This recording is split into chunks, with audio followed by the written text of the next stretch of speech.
See, that diamond wheel, it grinded it, but it made it very rough, you know. So right now I'm smoothing it out, and I'm trying to make my tool like high polished. This way, when I make the cuts will come out polished. Because if whatever the tool looks like, if the tool looks like you know, if the tool looks like it's you know, it's been all scratched up, then when you make cuts into the jewelry is gonna look scratched up.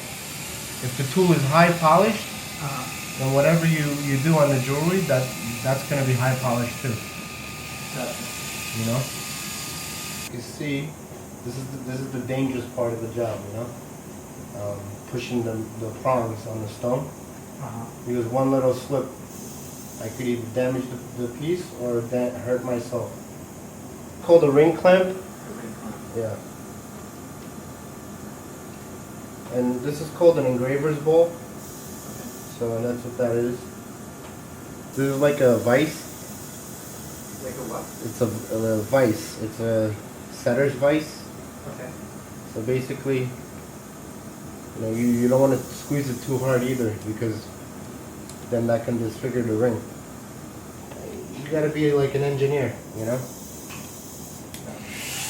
What exactly do you articulate with it? I've been around jewelry my entire life. Basically, when I was like, the first time I polished jewelry, I was about 8 or 9 years old.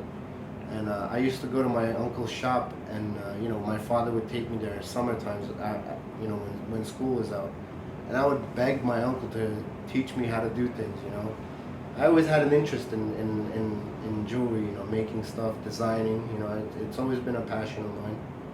You know, and, you know, I enjoy it, you know, it's really cool. I feel like an artist when I'm doing that. As far as, you know, how setting is for me, you know, it's pretty much like drinking water, you know. I really don't think like, oh, I'm gonna swallow this water from this glass while I'm drinking water. You just do it. It's just the way of being. Diamond setting is the same way for me, you know. It's really just second nature, you know. I look at a job before before there's any stones in it, and I can already visualize how it's gonna look as a finished product, and I just do it. I'm an expert in all types of settings, you know, and that takes quite some time. That's pretty much why I even do have work, because a lot of setters, when they specialize in just one type of setting, they become obsolete. You always have to try to learn different styles, different techniques of setting. This way you always have work. Because as a diamond setter, I'm not just competing with setters in Manhattan or in America. I'm competing on a global scale with diamond setters from China, all over the world. So it's, you know, you always have to maintain a level of expertise that will make people want to come to you and give you, you know, work. As an artist, you always want to try to one up your previous you know, creations.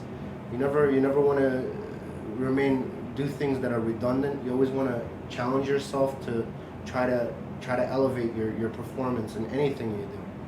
So I always try to outdo my last work. I never you know, just say, oh yeah, I did good that last time. I always try to do better, you know.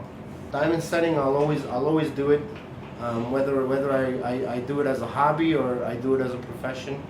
It'll always be part of my life. You know, jewelry manufacturing is in my blood. You know, I've been around it since I was a kid, so I can't get rid of it. So.